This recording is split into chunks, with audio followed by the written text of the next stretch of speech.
സായിയുടെ case എന്റെ നമ്പറായി എനിക്കുള്ളത് മേടിച്ചിട്ട് വരാം. ഞാൻ ഒരു കാര്യം പറയാം, നീ വന്നിരുന്ന് ഭയങ്കരമായിട്ടിരുന്ന് പറയുന്നു സായി ഞാൻ വോയിസ് ഇടുന്നവനാ, ഇവനെ ആരും വിശ്വസിക്കില്ല, കൂടെ ഉള്ളവരെല്ലാവരും നീ സൂക്ഷിച്ചോ എന്നൊക്കെ നീ ഇത് പറയുന്നു. എടാ ഞാൻ നിന്നെ കണ്ടാണ് ഇൻസ്പയർ ആയത്, അത് നിനക്കറിയോ? കാര്യം നീയാണ് ഈ വോയിസിന്റെ കമ്പോ ആദ്യമേ ഇട്ട് തുടങ്ങിയതുമല്ല, ഞാനിത് നിന്നെ ഇൻസ്പയർ ചെയ്തതാ.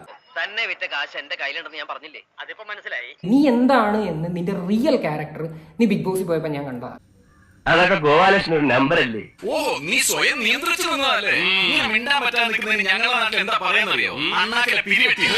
നീ എന്തോ അങ്ങ് മല മറിക്കുമെന്നും പറഞ്ഞ് കാരണത്തിരുന്ന് വന്നിരുന്ന അപരാധം പറഞ്ഞ് നീ വെളിയിൽ ഇറങ്ങിയിടുമ്പോ നീ വെറും പൂച്ചയാണ്. എന്റെ വിചാരം എന്ന് പറയുന്നത് നമ്മൾ ചുമ്മാതെ വന്ന് വീടിക്കകത്ത് ഇത് ചെയ്യുന്നു, നമ്മള് എന്താ പറയുന്നത്, നമ്മളൊന്നുമല്ല എത്ര രീതിയിലാണ് നിന്റെ സംസാരം. നീ എന്തോ വലിയൊരു സംഭവമാണെന്നുള്ള രീതി. നീ അത്ര ശുദ്ധനല്ലാത്തോണ്ട് എനിക്കാ പേടിയില്ലായിരുന്നു. ശവത്തി കുത്തരുത്. മുത്തേ, നീ എൻ്റെ അടുത്ത് പറഞ്ഞിരിക്കുന്ന കാര്യങ്ങൾ എല്ലാം എൻ്റെ കയ്യിലുണ്ട്, എല്ലാം ഉണ്ടടാ. നീ ഇപ്പൊ നീ സപ്പോർട്ട് ചെയ്ത് പറയുന്ന വ്യക്തിയെ പറ്റിയിട്ട് നീ പറഞ്ഞത് ഉൾപ്പെടെ എൻ്റെ കംപ്ലീറ്റ് ഉണ്ട്. ഇത് നീ എന്നെ നേരിട്ട് കണ്ടാ ഉണ്ടാക്കുന്നു. എടാ നിന്റെ കൂട്ടുകാരെ എൻ്റെ വീടിന്റെ അടുത്തല്ലേ, നിനക്ക് സ്ഥലം അറിയാലോ, നീ ഇഞ്ഞ് വാ, നീ തന്തയ്ക്ക് പറഞ്ഞവനാണെ വാ, നമുക്ക് നോക്കാം.